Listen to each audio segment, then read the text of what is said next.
We talked about T-Swizzle, Taylor Swift. Do you know where she stayed during her tour? Wherever she wanted. Well, yeah, obviously. Which hostel did she stay in?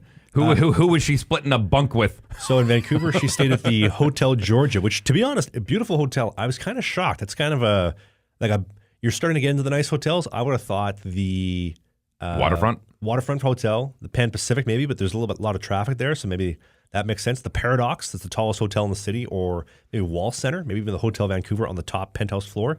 She stayed at the Hotel Georgia in Toronto. This makes sense. She got the whole penthouse at the Four Seasons Hotel in downtown Toronto. That makes sense.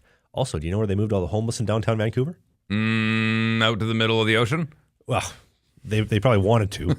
Maple Ridge. They bust them on out. Get on over there, fella. And then when she was gone 2 days later, come on back. We don't care. You can take out the whole downtown east side. Man, what an example. That just to show you how much Taylor Swift, what kind of bravado she has and what kind of... Look at it this way.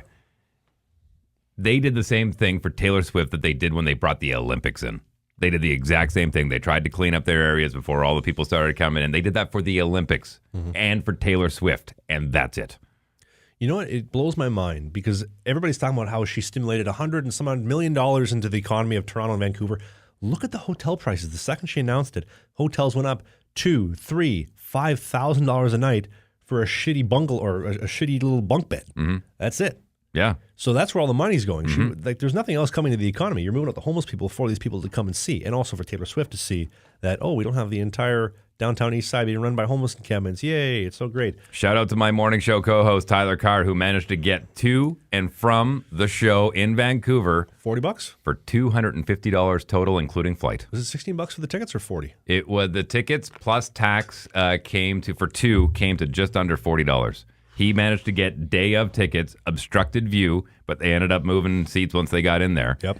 They got last minute tickets, and then he had buddy passes for him and his boy, and they flew out to Vancouver and back. No hotel. They flew the morning of, stayed overnight at the hotel because they had an early morning flight back to Winnipeg. And the hotel or the airport? At the airport. They didn't even hotel. So airport, Swift show, airport, there and back, $250.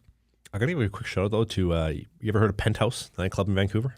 Yes. Off Seymour Street? Yes. They have that's where you get to see more. They have some incredibly creative signs out front. I don't know if anybody in Vancouver's ever noticed, but during the scamdemic, it's an exotic dance club for those wondering. It's probably the equivalent of the Roxy, right? But maybe less well known.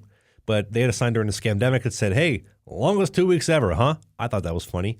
For the Taylor Swift weekend, they had take it off. Ooh, ooh, ooh, ooh. That's a great way to get into a nightclub.